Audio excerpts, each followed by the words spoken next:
안녕하세요. 익선다다의 박지연입니다. 혹시 익선동 와보신 적 있으신가요? 네. 익선동은 종로 3가역 4번 출구 작은 골목길을 지나다 보면은 한 가지 놀라운 사실을 발견하게 됩니다. 너무 좁은 골목 안에 사람들이 많이 있는 거죠. 그리고 골목을 돌다 보면은 마지막 골목쯤에 한 번 더 의문점을 가지게 됩니다. 이 동네는 도대체 뭐지? 왜 이렇게 사람이 많지? 저는 익선동을 처음 만나기 전에도 동묘랑 화학동 다니는 걸 정말 좋아했어요. 을지로 뒷골목 맛집 다니는 것도 정말 좋아했었고, 그리고 같이 공동 창업자로 있었던 박하나 대표 같은 경우는 빈집을 찾아가는 것도 좋아하고, 그리고 낚시배를 타고 이름 모를 섬에 찾아가는 것들도 굉장히 좋아했었습니다. 왜냐면 이름 모를 섬에 놀이동산을 한번 만들어 볼까? 아니면은 다른 개별샵을 한번 만들어 볼까? 라는 상상을 했었습니다. 그러던 둘이 익선동을 처음 마주했을 때는 얼마나 신이 났을지 아마 가늠이 되진 않으실 거예요. 둘이 너무 신이 나서 박수를 치고 여기 무슨 이런 동네가 있어 라면서 난리법석을 떨곤 했었는데요. 그러면서 저희는 익선동에 대해서 다시 한번 연구를 해보기 시작을 합니다. 논문을 파헤치고 기사에 대한 팩트 체크를 하게 됐습니다. 그러고 나니 익선동 서울사대문 안에 어떻게 이런 시골적인 풍경이 그대로 남을 수 있지? 라고 다시 한번 생각을 하게 됩니다. 그리고 나서 가장 빠른 시간 안에 산업화를 이룬 도시가 서울인데 어떻게 익선동만큼은 비켜져 나가 있는 걸까? 라는 생각을 하게 됐고, 그럼 우리는 한번 재밌는 걸 만들어 보자. 그럼 뭐가 좋지? 가게를 만들까? 거리를 만들까? 아니면 여기서 뭘 할 수 있지? 전시를 할까? 굉장히 많은 고민들을 하다가 프로젝트를 시작을 하게 됩니다. 왜냐하면 대중들과 좀 공감을 해보고 싶었어요. 저희가 느끼는 감정이 맞는지, 확신을 하고 있는 부분들이 맞는지, 조금의 용기와 어느 정도의 확신이 들어서자마자 프로젝트를 시작을 하게 됐고, 그러면서 저희가 첫 번째 가게로 익동다방이라는 카페를 만들게 됩니다. 아마 방문해 보신 분들도 계실 테고 방문하지 않으셨던 분들도 계실 텐데요. 익동다방을 만나게 된 상황에서는 거의 수년간 빈집이었었어요. 들어가자마자 개 냄새가 풀풀 나고, 왜냐면 개를 좁은 16평 안에 16평 정도, 20평 정도 안에 되는 공간에 개를 10마리를 키웠다고 하더라고요. 바닥에는 죽은지가 많이 깔려 있고 천장에는 계속 바퀴벌레 죽은 게 떨어지고 있고, 그러던 상황에서 익선동에서 익동다방을 만들게 된 계기는 빈집이었기 때문에 시작을 했었습니다. 그리고 비어있는 집이면서도 아카이빙을 할 수 있는 카페였어요. 많은 아티스트들 그리고 기획자분들이 참여를 해서 이 거리에 어떤 구성이 들어오는 게 좋을지에 대한 고민을 하기 시작을 했고, 그렇다면 컨텐츠적으로 같이 아카이빙을 할 수 있지 않을까라는 생각을 했었습니다. 그 당시 4, 5년 전, 거리 한 6년 전의 익선동의 모습은 엄청난 슬럼화된 지역이었어요. 종로 3가 역 앞에 바로 앞에 있음에도 불구하고 공사할 때쯤에는 계속 노숙자분들이 오셨고, 공사가 다 되고 나서도 아침에 출근길에는 노숙자분들이 거기서 머물다가 가는 상황이었습니다. 밤에는 가로등이 하나도 없어서 퇴근을 좀 일찍 했었어요. 8시쯤에 4번 출구 불빛 하나 보고 엄청나게 달려간다거나 초반에는 그런 모습들이었고, 그리고 낮에 보면은 너무나도 이뻤었어요. 거기 1920년대 시작했던 동네인데 40년대 볼 수 있을 법한 타일, 60년대 볼 수 있을 법한 구조들, 뭐 창살, 유리, 뭐 그리고 대문 등 너무 많은 재미난 요소들이 많이 보여지더라고요. 그러던 익선동에서 저희가 프로젝트를 시작하게 됐고, 새로 뭔가를 또 해보자라는 생각에 이제 거리 기획을 시작을 하게 됩니다.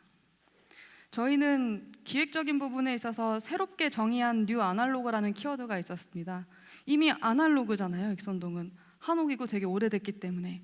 그렇다면 여기서 쌍화탕을 팔 게 아니라 뭘 팔아야 되지? 뭘 해야 재밌지? 라는 생각을 했을 때 새로운 아날로그에 대한 개념을 재정립시켜보자라는 게 제일 컸었고, 그거에 대해서 먹고 마시는 컨텐츠를 나열을 하기 시작했고, 그 외에 좀 사람들에게 영감을 줄 수 있는 갤러리, 영화, 책, 음악, 공연, 기타 등등의 카테고리를 개별샵이랑 엮으면 재밌을까? 아니면 공공시설이랑 엮으면 재밌을까?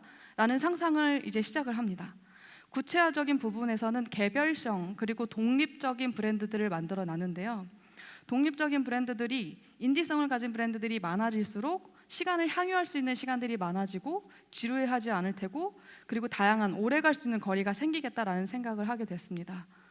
왜냐하면 저는 삼청동을 굉장히 많이 갔었는데 1년 사이로 많이 사라지는 가게들이 발생되더라고요. 그런 부분에 대한 안타까움도 컸고, 자영업을 하는 분들이 또 좀 오래 머물다가 자생할 수 있는 방법들이 뭘까라는 고민을 하기 시작을 했고, 그 자생할 수 있는 방법에 대한 브랜드화는 한 가지였습니다. 오리지널리티가 있고, 그 서브의 역할에서는 그거에 대한 브랜딩 유지를 어떻게 해야 하는가, 그리고 그거에 대한 또 기록은 어떻게 남겨줘야 되는가. 그러면서 브랜드를 좀 더 상세하게 나누고 1차 거리와 2차 거리, 3차 거리를 나누면서 시기적으로 저희가 가게들을 만들기 시작했습니다. 어느 시점에는 공공시설이 있으면 되겠다라는 생각을 함께 가지면서요. 그러면서 이제 매장에 순서적으로 이야기를 펼쳐나가려고 하는데요. 첫 번째로는 방금 말씀드렸던 영화에 관련된 컨텐츠입니다. 엉클 비디오 타운입니다. 가보신 분들도 계실 테고 보통 데이트하러 이곳을 많이 찾아주시더라고요. 예전에는 영화를 볼 때 비디오 방이거나 아니면 영화관에서 보게 됐었는데 지금은 비디오 방이 많이 사라졌죠. 그렇다면 새로운 개념의 비디오 방은 뭐가 있을까라는 생각을 하게 됐고, 예전엔 비디오 방이 다 칸칸이 막이 나눠져 있었잖아요. 여긴 넓은 이런 공간처럼 홀이 있고 가구가 머리 높이까지 올라오는 부분에서 디귿자가 역으로 있다고 하면 시야가 나눠질 테고, 그런 공간에서는 오디오를 끼고 봤을 때는 영화를 전체 공간 안에서 많은 사람들이 수용해서 영화를 따로 볼 수도 있겠구나라는 생각을 갖게 됐습니다. 영화에 대한 장르는 상업 영화만 틀진 않았고 인디 영화와 독립 영화, 그리고 대학원생들의 학생작들도 같이 포함해서 상영을 하곤 했었습니다. 그렇게 첫 번째 컨텐츠를 개별 샵으로 분리했었던 게 엉클 비디오 타운입니다. 그리고 두 번째로는 음악에 대한 컨텐츠인데요. 저도 음악을 듣는 걸 굉장히 즐겨 하다 보니까 요즘에 되게 힙하다라고 느꼈던 장르가 알고 보니까 1960년대 디스코 음악이더라고요. 그 당시 이 공간을 만들 때 이 음악을 들을 때는 뭔가 다른 세상에 온 것 같아 라는 느낌을 주기 위해서 네이밍도 별천지라고 지었고, 한옥에 있지만 한옥 자체를 다른 섬에다가 떼어놓은 듯한 느낌을 주기 위해서 공간도 다시 재해석해서 만들게 되었습니다. 그래서 오래됐지만 그것들이 낯설고 새롭게 느껴질 수 있도록 했던 매장 중에 하나가 별천지 매장입니다. 그리고 초반에 말씀드렸던 먹고 마시는 컨텐츠로 만들었던 거는 또 12달이라는 매장인데요. 그 당시 저는 마르쉐를 방문하는 걸 굉장히 즐겨 했었어요. 유기농 개념에 대한 것들도 잘 모르기도 했었지만 그게 뭐지? 비건이 뭐지? 내지는 바른 먹거리는 뭐지? 라는 질문을 스스로에 던지기도 했었고, 그 당시에도 많은 사람들은 먹거리에 대한 궁금증이 계속해서 생겨나는 추세였었습니다. 그렇다면 누가 만들지? 누가 어떻게 만들지? 어디서 만들지? 그러면 어느 땅에서 자랐기 때문에 어떻게 해 먹으면 맛있지? 이런 카테고리를 더 상세화시키고 예를 들면 청, 그리고 뿌리채소, 그리고 곡물, 기타 등등의 카테고리를 나눠서 개별 샵을 다 12달이라는 매장 안에 넣기 시작했어요. 그럼 일주일 동안 먹을 수 있는 곡물만 사가고 그 곡물을 통해서 할 수 있는 요리를 셰프님이 해주시는 매장이었습니다. 그래서 그로서란트 매장이라고 해서 너무 단어가 어렵긴 하지만 마켓 겸 레스토랑의 개념이었던 것이죠. 그렇게 12달이라는 이름처럼 1년 동안 자연이 주는 즐거움이야 해서 시즌별로 자라는 농작물들을 쉽게 맛볼 수 있는 매장으로 만들게 됐었고요. 그 다음에 이제 사람들에게 또 영감을 줄 수 있고 좀 익선동을 머물다 가는 시간들을 길게 잡고 볼 수 있게끔 했으면 좋겠다라는 생각에 만들었던 매장이 책에 대한 매장이었습니다. 바로 만화 가게인데요. 저도 책을 보는 거를 그렇게 즐겨 하진 않지만 만화 보는 거는 너무 좋아했었어요. 학창 시절에도 어려웠던 거는 늘 책을 통해서 습득하는 정보들은 어려워지는데 만화 통해서 습득하는 정보는 너무 쉬워지는 거예요. 그러다 보니까 만화 가게라는 컨텐츠를 선정을 했을 때 한국에서 일본 만화나 한국 만화를 봤던가 아니라 유럽권에서 너무 재미났던 그래픽 노블을 사람들에게 알려주고 싶었었어요. 큐레이팅 하는 개념의 만화 가게인데요. 큐레이팅 개념에서 이번 달에는 이런 주제로 이런 만화군들이 있고, 그리고 인디 문화에서는 이런 만화들을 선보일 수 있습니다. 그래서 2달에 한 번씩 계속 큐레이팅을 해주는 만화 가게이고, 소비자가 보고 리뷰를 남겨요. 나 이 만화 봤는데 어떤 내용에서는 이게 되게 자극적이었어. 하지만 나한테는 이런 영감을 주더라. 그래서 그 책 앞에 리뷰를 부착을 합니다. 서로가 서로한테 큐레이션을 해줄 수 있는 매장으로서 기획을 했던 책의 컨텐츠는 만화 가게였습니다. 그러면서 콘텐츠를 굉장히 열심히 만들었었어요. 그리고 공간도 열심히 만들고, 그러다 보니까 어느새 매스컴에서도 많이 익선동을 찾아와 주시고 화보 촬영도 하시고 광고도 많이 찍더라고요. 그때쯤에 저는 크게 느꼈던 부분들이 대중들도 저희가 처음에 익선동을 봤을 때에 대한 상황들을 많이 공감해주고 있구나라는 부분이었습니다. 콘텐츠가 채워지고 나서 저희는 계속해서 또 현장에 가고 다시 또 콘텐츠 만들고 현장에 가고 그러다가 운영을 해야 되니까 월세 내고 그럼 익선동에서 열심히 해왔으니까 그럼 누가 제일 혜택을 볼까라는 생각을 하게 됐는데 바로 콘텐츠를 향유하는 사람들도 아니고 그걸 만드는 사람들도 아니었어요. 바로 건물주였습니다. 네, 그래서 생뚱맞게 저희가 한번 상상을 해보기 시작했어요. 그럼 건물주 그까짓 거 우리 계속 월세만 내다 끝나는 게 아니라 우리가 한번 해보자. 그렇게 무방비한 상태로 내지는 아무런 생각 없이 건물주가 되어보자라는 생각을 가지고 시작을 하게 됐습니다. 건물주가 되어보는 개념에서 큰 돈을 한 명의 자본가가 사는 게 아니라 저희 같은 청년들이 500에서 5천만 원 사이의 금액을 가지고 같이 공동으로 공동 매입을 해보는 거예요. 당연히 혼자 그 많은 돈을 댈 수 없었던 부분들도 있고 투자 개념에서나 아니면 여러 가지 방면에서나 많은 사람들이 건물주가 된다고 생각을 하면 어떨까라는 부분으로 시작을 했습니다. 건물 가격은 30억이었습니다. 30억 그거 말로만 듣던 30억을 저는 만져보지도 못했지만 30억을 어떻게 준비를 했느냐, 청년들을 대상으로 시작을 했는데요, 무주택자로 시작을 했습니다. 부동산 소유가 본인에게 없는 사람을 대상으로 선정을 했고 500만 원에서부터 5천만 원 사이로 투자를 할 수 있게끔 저희가 판을 깔아놨었습니다. 그런 다음에 아티스트는 지역 기반 아티스트를 선정을 했고요. 그 건물을 같이 공간을 만들어가는 아티스트들과 함께 제일 장점은 그 한옥 150채의 지붕뷰를 낙원장 객실에서는 다 볼 수 있는 상황이었어요. 와, 이러면 뭐 외국인들도 와서 감탄할 수밖에 없는 공간이 될 수밖에 없겠다라는 생각을 했었죠. SNS 광고를 통해서 투자 설명회, 사업 설명회를 시작을 했고요. 익선다다나 아니면 익선동에 대한 관심이 높았던 사람들 대상으로 먼저 이 프로젝트를 시작을 하게 됐습니다. 투자 설명회는 어떻게 시작을 했느냐? 네, 12달 매장에서 시작을 했습니다. 12달 매장에서 저희 공동 창업자 하나 씨와 저는 주방에서 계속 펜을 돌렸었어요.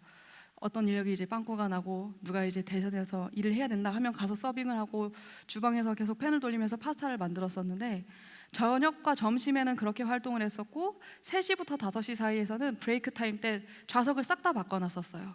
좌석을 투자 설명회 할 수 있게끔 디귿자로 만들고 저희가 가운데 앉아서 말도 안 되는 설명을 시작을 합니다.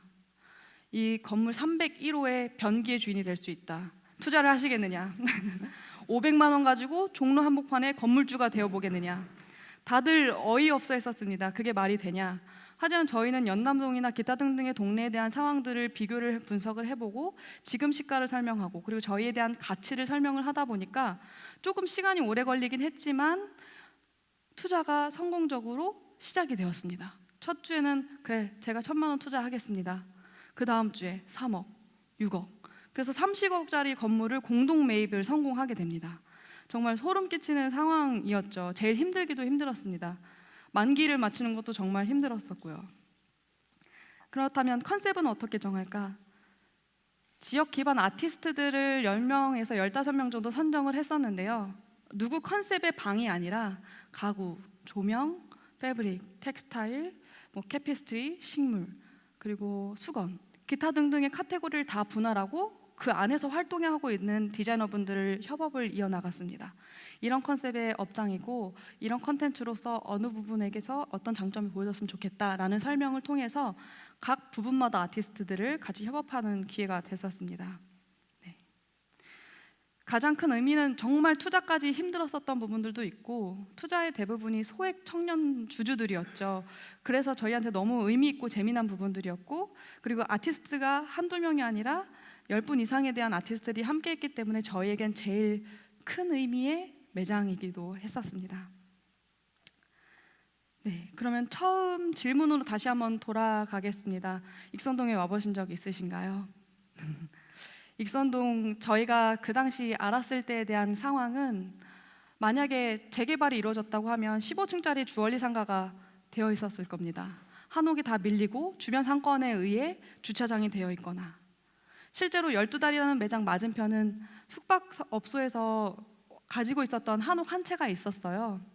100년 된 가옥인데 주차장으로 3-4대를 쓰겠다고 거길 다 밀어버리더라고요. 그러니까 개인 소유이기 때문에 어쩔 수 없는 상황들이었죠. 그러면서 저희는 다시 한번 낡음에 대해서 생각을 해보게 됐습니다. 낡은 공간이랑 오래된 물건들은 꼭 다시 새 걸로 바뀌어야 될까? 이 질문에 사실 지금의 도시와 공간에는 많이 깃들어져 있는 것 같습니다. 늘 새 거만이 새롭게 지어야만이 답일 것이다 라는 거죠.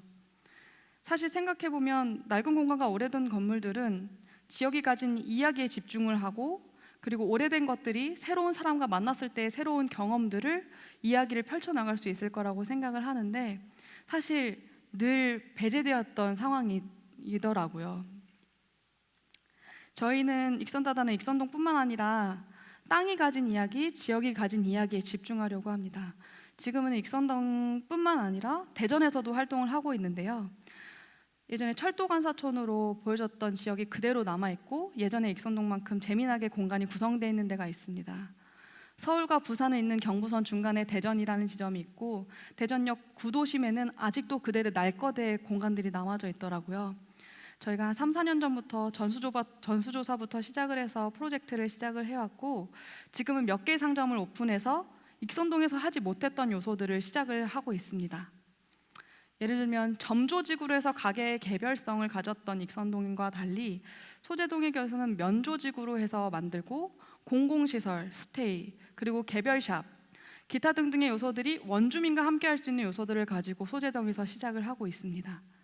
소재도뿐만 아니라 지역이 가진 스토리가 있다면 저희는 늘 유목민처럼 움직여서 활동을 해나갈 예정이고요.